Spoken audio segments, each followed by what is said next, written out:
নমস্কার বন্ধুরা, সবাইকে দ্য বেঙ্গলি কিচেনে স্বাগতম। আর সকলকে জানাই শুভ জন্মাষ্টমীর অনেক অনেক শুভেচ্ছা। ভগবান শ্রীকৃষ্ণের জন্মদিন উপলক্ষে আজকে আমি আপনাদের জন্য ক্ষীর পায়েসের রেসিপি নিয়ে এসেছি। এই পায়েসটা দেখুন কি সুন্দর ঘন আর দারুণ দেখতে হয়েছে। আর এটা বানাতে আমি কোনো গুঁড়ো দুধ বা কোনো কনডেন্স মিল্কেরও ব্যবহার করিনি। মাত্র কয়েকটা টিপস ফলো করলেই আপনারাও এই রকম ঘন মালাইযুক্ত ক্ষীর পায়েস বানিয়ে নিতে পারবেন। পায়েস বানানোর জন্য আমি এখানে 150 গ্রাম গোবিন্দভোগ চাল নিয়েছি। এই চালগুলোর মধ্যে 2 চামচ ঘি দিয়ে হাত দিয়ে চালটাকে ভালো করে মাখিয়ে নিয়ে এটাকে একটা ঢাকা দিয়ে ঢেকে 15 মিনিট রেখে দেব। এতে ঘিয়ের পুরো ফ্লেভারটা চালের মধ্যে ঢুকে যাবে। এখন একটা কড়াইতে 1 চামচ ঘি গরম করে তাতে কিছু ড্রাই ফ্রুটস দিয়ে দিলাম।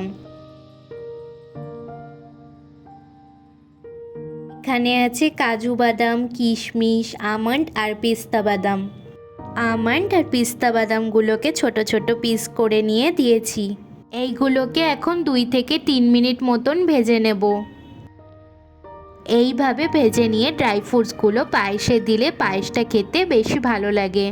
এইগুলো ভাজা হয়ে গিয়েছে, এখন এইগুলোকে আমি তুলে নিচ্ছি। এইবার চলুন পায়েসটা বানিয়ে নিই। গ্যাসে একটা হাঁড়ি বসিয়ে দিয়েছি আর এই হাঁড়ির তলার দিকে আমি একটু ঘি লাগিয়ে নিচ্ছি। তাহলে দুধটা দেওয়ার পরে হাঁড়ির গায়ে লেগে যাবে না। এর মধ্যে এখন 2 লিটার দুধ দিয়ে দিচ্ছি। 150 গ্রাম চালের জন্য কিন্তু মোটামুটি 2 লিটার মতো দুধ নিতে হবে।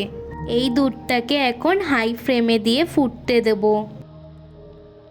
আর দুধটা যখন একবার এই রকম ফুটে উঠবে তখন এর মধ্যে কিছুটা এলাচের গুঁড়ো আর কিছুটা কেশর দিয়ে ভালো করে মিশিয়ে নিয়ে লো ফ্লেমে এটাকে আরও 15 থেকে 20 মিনিট মতন ফুটিয়ে নেব।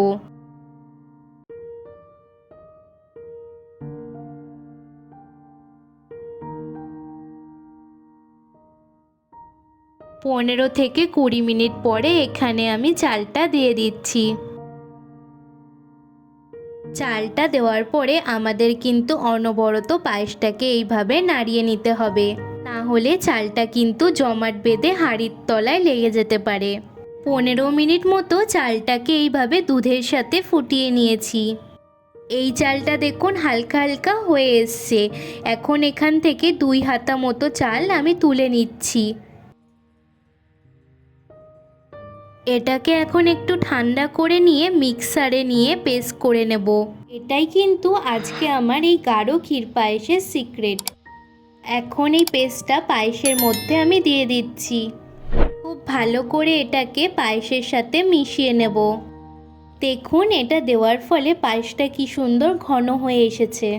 এখন এই পায়েসটাকে নলেন গুড় দেওয়া পায়েসের মতন কালার আনার জন্য আমি একটা কড়াইতে নিয়ে নিচ্ছি 300 গ্রাম চিনি। গ্যাসের ফ্লেমটাকে মিডিয়ামে রেখে এখন এর মধ্যে 1 বাটি জল দিয়ে দিচ্ছি। এখন এটাকে নাড়িয়ে চাড়িয়ে হতে দেব যতক্ষণ না চিনিটা গলে গিয়ে এই রকম কালারের হয়ে যাচ্ছে। মনে রাখবেন গ্যাসটাকে মিডিয়াম ফ্লেমে রেখেই এটা করবেন, না হলে চিনিগুলো ক্রিস্টালাইজ হয়ে যেতে পারে। এটা দেখুন এখন সুন্দর ক্যারামেলাইজ কালারের হয়ে গিয়েছে। এর থেকেও এটাকে ওভারকুক করলে এটা পুড়ে যাবে আর পায়েসটাও কিন্তু তিতো হয়ে যাবে। এখন গ্যাসটাকে বন্ধ করে এর মধ্যে আরও কিছুটা জল দিয়ে এইভাবে মিশিয়ে নেব। ওইদিকে আমাদের পায়েসটাও প্রায় হয়ে এসেছে।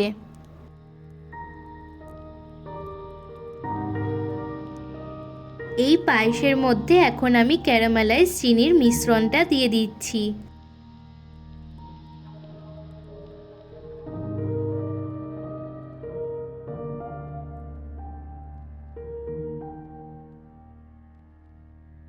আর তার সাথেই দিচ্ছি রোস্ট করে রাখা ড্রাই ফ্রুটসগুলো।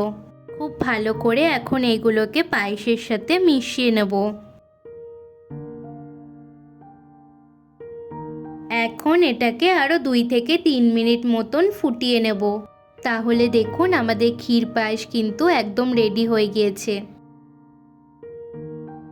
আজকের এই রেসিপিটা আপনাদের কেমন লাগলো আমাকে কমেন্টের মাধ্যমে জানাবেন। ভিডিওটি যদি আপনাদের ভালো লেগে থাকে তাহলে নতুন রেসিপির ভিডিও পাওয়ার জন্য আমার চ্যানেলটিকে প্লিজ সাবস্ক্রাইব করে নেবেন। দেখা হচ্ছে পরের ভিডিওতে নতুন রেসিপির সাথে।